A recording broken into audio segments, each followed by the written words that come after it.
I'm going to show you how to make these jar grippers. And I just use kind of like,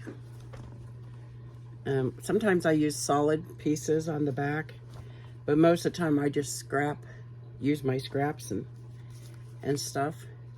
And I do this part on a base of denim. And so when I have old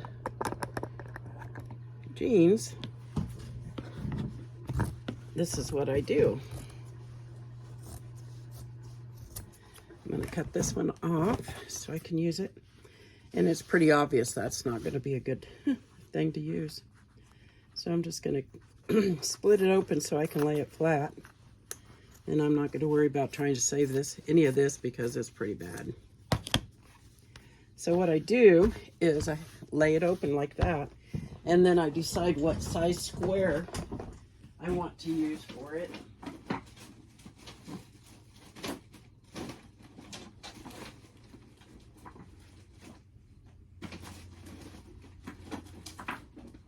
I have a few different size squares, but I don't know where my bigger one is.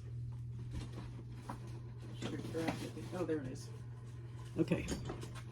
What's easiest for me is to use these kind of things to cut with. And really for these jar openers, the bigger one is better. So what I'll do is I'll just cut a square out. I think I'll start up here so I can use as much of the usable one as possible. So I'm going to take you on the whole journey of making from start to finish. And this part doesn't have to be 100% perfect because I'm going to be serging around the edges of it at the end when I put the gripper stuff on.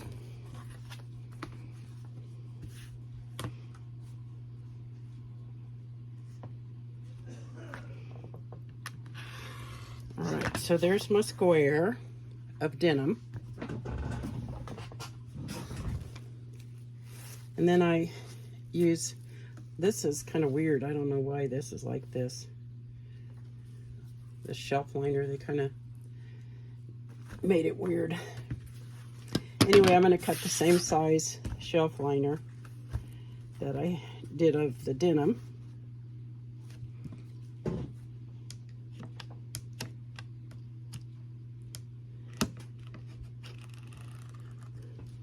And like I said, it doesn't have to be perfect because we're going to be serging it.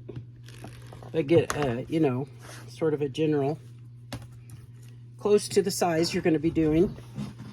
All right, so now we're going to go over to my sewing machine.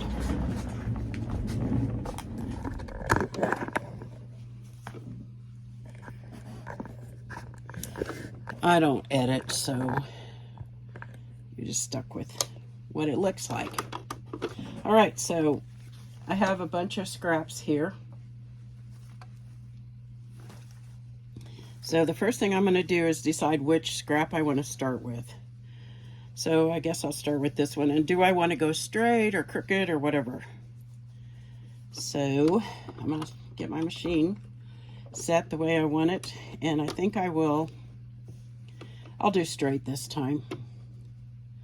So what I'm going to do is I'm going to sew across, and I always tack it just because of habit. So I've done that one, and if you noticed, I did it face down. And the reason for that is because then I'm going to, and I don't rush. So see, this was face down on there and I did a seam along there. Well, now I'm going to fold it like this. And then I'm going to cut this extra off.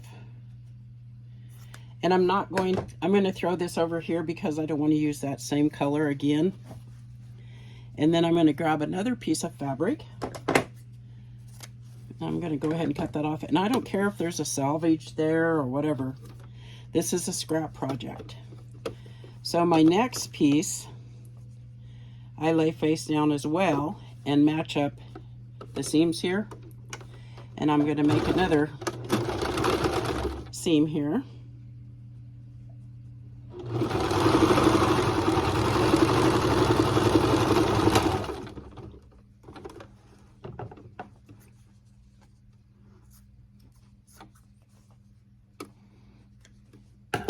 It's warm back here. I'm going to turn on my fan. Okay, so see, I put that one face down on the edge, and now I'm going to fold that out and find my next piece of fabric that I'm going to use. And you can just use, if they're not the square or whatever, you can go weird angles and stuff on it. This one might possibly finish it off. On that side anyway.